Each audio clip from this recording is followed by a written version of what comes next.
নমস্কার, আমি মামনি আর মামনি দিদি AWW ইউটিউব চ্যানেলে আপনাদের সবাইকে স্বাগত। আজ আবারও চলে এসেছি আরও একটি নতুন ভিডিও নিয়ে। আজকের ভিডিও হলো পোষণ টেকার আবারও নতুন ভার্সন আপডেট দিয়ে দিয়েছে। তার জন্য সবার প্রথমে আমরা আমাদের প্লে স্টোর ওপেন করব এবং সেখান থেকে সার্চ করে দেখে নেব যে আপডেট বাটনটি আমাদের ফোনে এসেছে কিনা। আপডেট বাটনটি যদি আমাদের ফোনে এসে গিয়ে থাকে তাহলে সবার প্রথমে আমরা আপডেটটি দিয়ে দেব।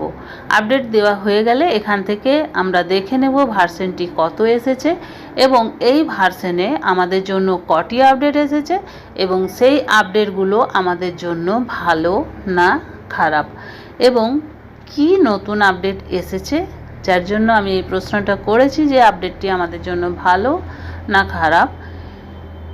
এখানে চলুন সবার প্রথমে আমরা ভার্সনটি দেখে নিই। ভার্সনটি এসেছে দেখুন 25.2.5 ভার্সন এবং আপডেটটি দিয়েছে 12ই মার্চ 2024। কি নতুন এলো এই আপডেটে? Added Goa and Telangana state for MDM device.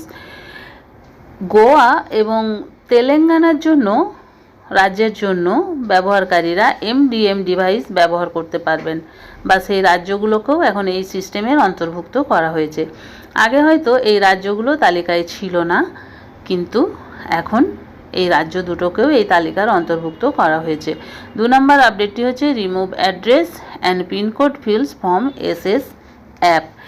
SS app ব্যবহার করার সময় আর ঠিকানা বা পিনকোড লিখতে হবে না, কারণ সেই তথ্য দেওয়ার ঘরটি অ্যাপ থেকে বাদ দিয়ে দেওয়া হয়েছে। এবার চলুন জেনে নিই MDM কি। পোষণ টেকারের এই যে নিউ ভার্সন আপডেটে MDM কি। MDM এর মানে হলো মোবাইল ডিভাইস ম্যানেজমেন্ট। এটি এমন একটি সিস্টেম যার মাধ্যমে সরকার বা দপ্তর মোবাইল ফোনগুলোকে নিয়ন্ত্রণ ও নিরাপদে রাখতে পারে। এটি আমাদের অঙ্গনবাড়ি কর্মীদের দেওয়া মোবাইল ফোনে ব্যবহার করা হবে, যাতে পোষণ টেকার ঠিকভাবে চলে এবং আমাদের ডাটা নিরাপদে থাকে। MDM আসলে কি?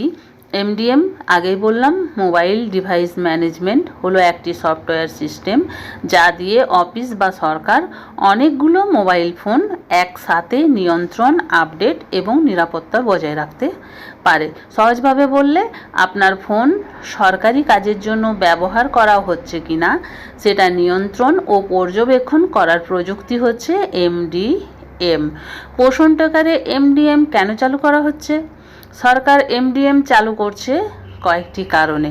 প্রথম কারণ হচ্ছে ডাটার নিরাপত্তা বাড়াতে, গর্ভবতী মা ও শিশুদের তথ্য সুরক্ষিত রাখতে। ফোনটা যদি আমাদের হারিয়ে যায় তাহলে ডাটা মুছে ফেলতে পারবে।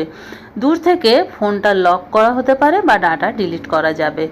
অফিস থেকে আমাদের অ্যাপে আপডেট পাঠানো যাবে। পোষণ টেকার বা অন্য অফিসিয়ালি অ্যাপ আপডেট করা যাবে। কিছু অপ্রয়োজনীয় অ্যাপ বন্ধ রাখা যাবে, যাতে কাজের সময় ফোনটা আমাদের অন্য কাজে ব্যবহার না করা হয়। MDM চালু হলে ফোনে কি কি পরিবর্তন হতে পারে চলুন এটাও জেনে নিই। MDM চালু হলে সাধারণত কিছু অ্যাপ আমাদের ইনস্টল করা বন্ধ হতে পারে। অফিসিয়ালি অ্যাপটি বাধ্যতামূলক করা হবে।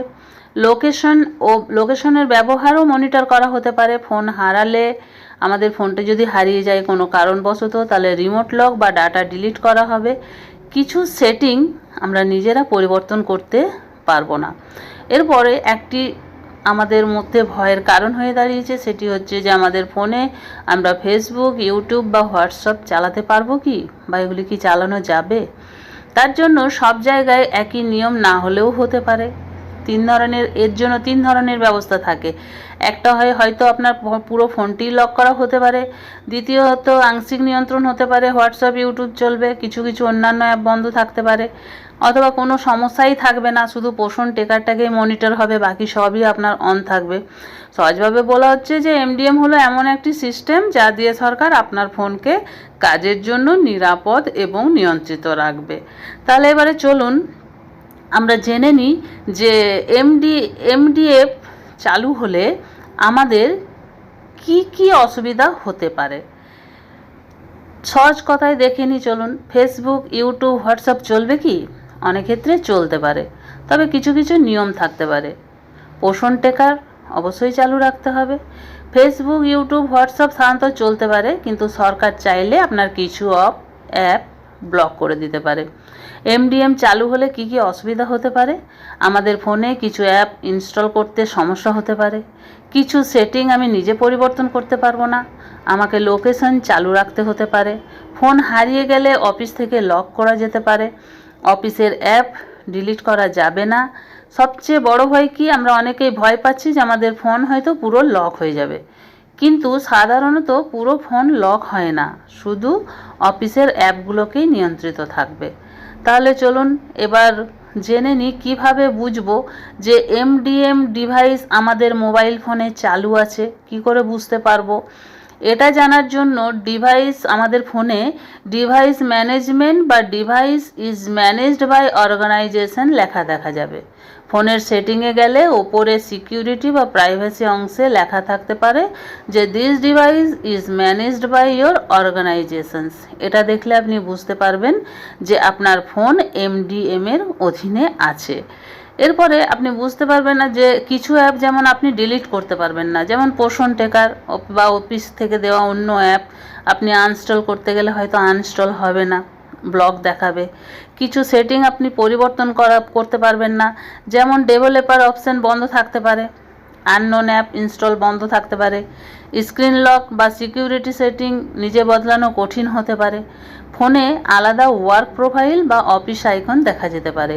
অনেক সময় ফোনে দুটি আলাদা প্রোফাইল দেখা যায়, একটা হচ্ছে পার্সোনাল ওয়ার্ক এবং ওয়ার্ক প্রোফাইলে অফিসের অ্যাপগুলো থাকে। আপনার ফোনে লোকেশন বা ইন্টারনেট আপনাকে সব সময় চালু রাখতে বলা হতে পারে। কিছু এমডিএম সিস্টেমে লোকেশন অন রাখতে হয় আর ইন্টারনেটও অন রাখতে হয়, বন্ধ করলে অফিসের অ্যাপ কাজ নাও করতে পারে।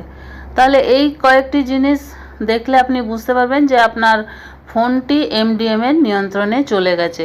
তাহলে এই ছিল দিদি এই ভার্সনের আপডেটের বর্ণনা। ভিডিওটি ভালো লাগলে একটি লাইক করবেন, আমার চ্যানেলে নতুন হয়ে থাকলে চ্যানেলটি সাবস্ক্রাইব করবেন এবং ভিডিওটি বেশি বেশি শেয়ার করবেন যাতে আমাদের অন্যান্য দিদিদের কাছে পৌঁছে যায়। আজ এই পর্যন্তই, আবার চলে আসবো আরও একটি নতুন ভিডিও নিয়ে। ততক্ষণ সবাই ভালো থাকুন, সুস্থ থাকুন। ওকে, বাই বাই।